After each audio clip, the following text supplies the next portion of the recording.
Key questions have been asked into how a building like this could collapse. We're talking about the building collapse down in Surfside, Florida, a residential building, a very tragic situation. For more on this, I want to welcome in forensic engineer from the Falcon group, Kolar.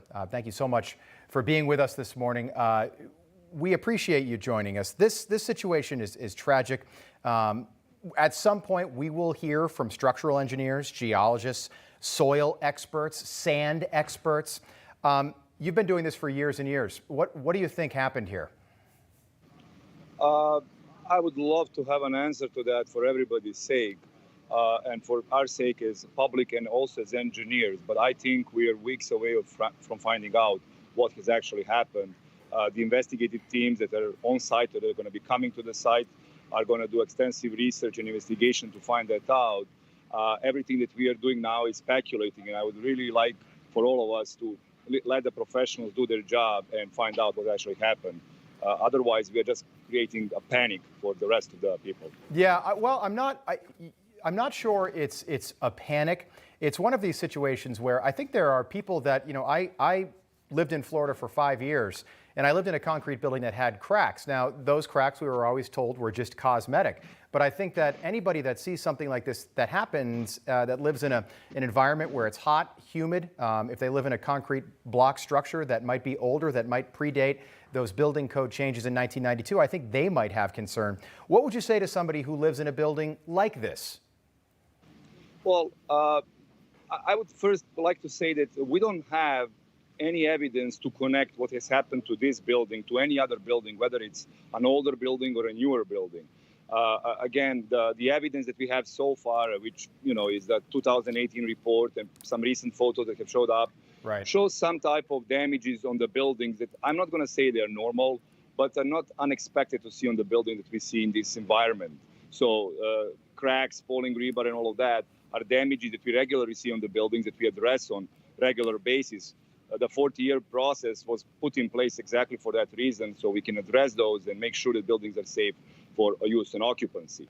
Now, if you're living in an older building, definitely you should go through the same process as you would do for a 40-year certification. Check your building. More important than anything, consult with the professionals. Don't try to do in-house repairs. So consult with your professionals. Make sure the professionals take a look at any type of damage to the building, and give you Well, Sinisa, they did that in this situation. They had professionals down there. They've had professionals there several times over the last several years. You just mentioned 2018. We have that report. I've gone through the report. I'm just wondering, let's say you get your car inspected and your car fails inspection. They don't give you a sticker. That means you can't drive the car. This building inspection happened in 2018. How long does it typically take from an inspection where structural issues are brought up to actual repairs being made? How long is that process? That can be a lengthy process. And going back to the 2018 report, that report does depict damages on the building, but none of them are labeled as substantial structural damages that would deem the building unsafe. Speaking of the process, how long it takes to repair the building, we have to understand that there are processes in place that we have to follow when we go to repair a building. First and foremost, all of those repairs have to be prepared by a structural engineer. That takes time. So the first step was the report. The report depicts what's the problem. Now, how do we solve a problem? That's where the engineer comes in place and puts a set of specifications, drawings, and repair protocols in place. Now we have to select a contractor. Florida statutes, Florida laws require the buildings to go through an extensive competitive bidding process. So that takes time. So I would say that, even from the day that the damages are discovered, and again, we're talking about less than substantial structural damages, to the actual start of the repairs, it can take probably 6 to 7 months that we actually start the work. And that's assuming we have funds. There is a speculation going around that these repairs are going to be $5, $7, $10 million. Right, $15 million is the estimate. $15 million. So we have to find $15 million to repair this. Quick final question, Sinisa, while I have you.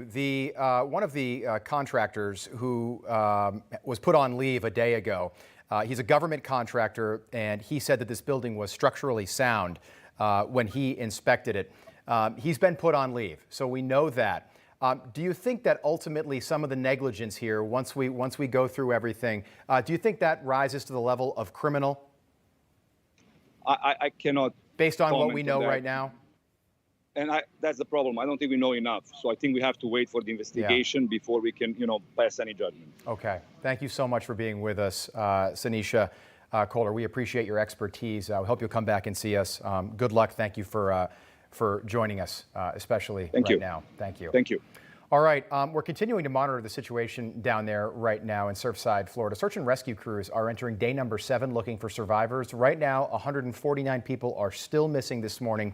12 have been confirmed dead. We do expect that number to grow. Joining us now for more on this situation is the mayor of Surfside, Florida, Charles Burkett. Mr. Mayor, thank you for being with us again. This is we have seen a lot of you over the last several days, and I know you must be absolutely exhausted. Tell us about the situation down there right now. Well, right now the weather is fair. There's no rain, so I'm getting ready to walk out the door to go to the site, which is about 6 blocks away from my home. And I expect to see, about 200 workers on that pile trying to pull people out of the rubble.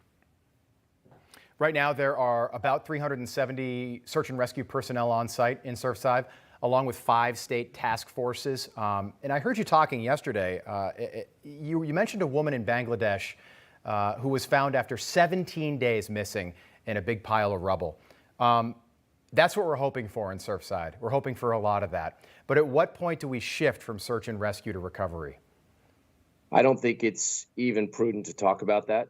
I think that we've got a job to do. We've got a job. The job is to bring those folks out of the rubble.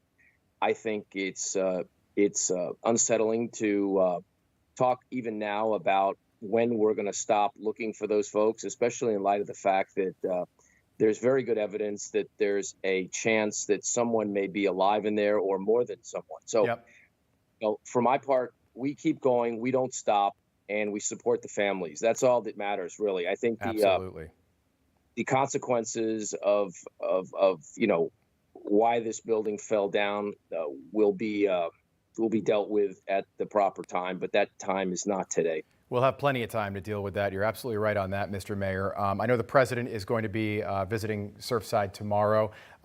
Yesterday, I heard that you mentioned that some of these search and rescue crews could be dealing with falling debris from the structure itself. And I know you guys have got every piece of technology and laser pointed at that structure to make sure it's safe. How big a concern is the safety of these search and rescue crews right now? Well, when I arrived yesterday morning, they had cordoned off a section of the western part of the pile, which is up against the building. And I was told that overnight there had been some debris that had fallen down, and you obviously can't put people underneath that working. That's absolutely a no-go. So what the plan is, and I don't know when that is going to be undertaken, is to sort of pick those things off the side of the building so that the work can continue in that area. But having said that, it's important to note that they're working from underneath, they're working from the sides. So work even in that area is ongoing. Mr. Mayor, your leadership has been very clear over the last week, and I think the American people are really appreciative that you're there dealing with this. The press conferences have been so informative. The president is going to be visiting tomorrow. What can we expect from a visit like that? Well, I'm going to tell the president, I'm going to thank the president for calling me immediately following the disaster and telling me that we're not going to encounter red tape and that we're going to get the benefit of every possible resource necessary to save those lives. I appreciate all that, and he held up his end of the bargain. So he's really done what he needed to do as president, and Florida is grateful for that a very, very substantial support. We don't have a resource problem, as I've said. We only have a luck problem, and I'm just hoping we're going to get lucky today and pull some people out of that rubble alive. We all are with you on that, sir. Final question. What's the status of the sister building? Have residents been evacuated from that building? Is that building being looked at? Because the construction is very similar and it's, of course, very close. That building is being looked at very, very closely. We were in touch with the condo board the other day. I understand from my staff that they are fully cooperating and fully cooperative. I also understand that the building is lightly occupied at this time, which is fortunate. I also understand that there were only 2 families that requested to be relocated, and we have established funds for that, and we are working on that today. So anybody that wants to relocate can relocate. Anybody that doesn't feel uncomfortable staying in the building can stay in the building. But the condo association has actively been involved in negotiating. I know for a fact because I spoke to one engineering firm that was interviewed by them, and I'm just hopeful they're going to pull the trigger as quickly as possible and get them in there and get that inspection going. Good. Mr. Mayor, we are thinking about you and all the search and rescue crews down there. We're thinking about the families, and we are hoping and praying for some good news today. That is Surfside Mayor Charles Burkett joining us this morning. Thank you very much, Mr. Mayor. We appreciate it. Thank you. Hey, I'm Rob Finnerty. Thanks for watching. If you enjoyed this video, please join the conversation in the comments below. Don't forget to subscribe, too. Hit the bell icon to be alerted to breaking news. And remember, there's a whole lot more on Newsmax TV, America's fastest growing cable news network. Newsmax TV, we're real news for real people.